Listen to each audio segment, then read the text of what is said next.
lit le gland et la citrouille, d'accord, de Jean de La Fontaine. Et cette fable est extraite du deuxième recueil des fables, d'accord? Ça, c'est important. Alors, la fable, c'est le genre, donc on sait que c'est le genre. Alors, ce que je vous dis là, c'est pour bien comprendre le gland et la citrouille. Si vos professeurs vous ont donné des fiches techniques, j'ai regardé les fiches techniques, elles sont très très bien faites, mais à un moment donné, avant de passer à une fiche technique, on comprend ce qu'on dit. Voilà. Si vous avez un interlocuteur qui va vous dire c'est très bien ce que tu me racontes, mais si vous n'avez pas compris l'essentiel, c'est pas. Alors, vous écoutez, d'accord? Avec beaucoup de sourire. Donc, c'est une fable qui raconte quoi? Elle raconte la mésaventure d'un paysan qui argumente un peu ce qu'il pense. Alors, sur le registre de l'humour, un peu théâtral, parce qu'on voit que la fable est en fait en 2 actes, je vous dirai lesquels, et il fait ça pourquoi? En fait, pour amuser le lecteur d'une manière philosophique et surtout pour donner une leçon, donc quand même avec un registre didactique. D'accord? Alors, si on arrive à l'introduction, donc là je vous l'ai déjà lu, hein. Si on arrive à l'introduction, elle est où mon introduction? Elle est là. Non, elle n'est pas là, elle est là. Donc, très clairement, l'introduction, c'est la fable est un genre, ça vous le savez, la fable est un genre très ancien, d'accord? Et au départ, comme Phèdre, et au départ, la fable était une littérature, un art mineur.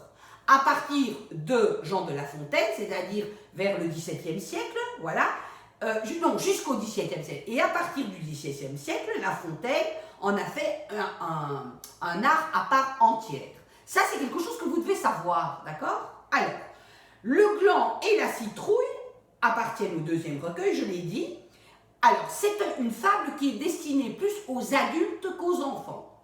Il prend là, au lieu de prendre des animaux qu'il personnifie avec la voix, etc., ici, il s'adresse à 2 éléments de la nature, ce qui est rare, c'est-à-dire la citrouille et le gland, chose à savoir.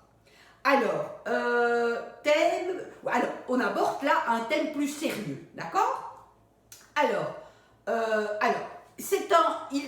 excusez-moi, donc c'est une petite fable, une petite comédie, je le lis, vivant et populaire qui chatue les mœurs par le rire. Elle porte sous l'apparence d'une démonstration scientifique un message sérieux sur le monde et la société. Voilà. Donc, on a bien compris, sur l'image du rire, ça donne quand même une forme de jugement sur les mœurs d'une société à l'époque. D'accord? Alors, ça, c'est la première phase. D'accord? Après, je vous ferai 2 ou 3 parties et je vous dirai un peu ce que moi, de nouveau, je pense par rapport aux mots qui s'y trouvent. Alors, première chose très importante, c'est une petite comédie qui se passe en 2 actes. D'accord? Le premier acte, c'est quoi? Eh bien, le premier acte, c'est un villageois qui veut donner une leçon à Dieu. C'est-à-dire, ça, quand vous avez votre fable, toujours bien mettre tous vos petits numéros, hein? Je vais voir. Alors, sur ce tableau-là, j'ai fait jusqu'à 19. Pourquoi? Parce que ça fait partie du premier acte. Là, dans le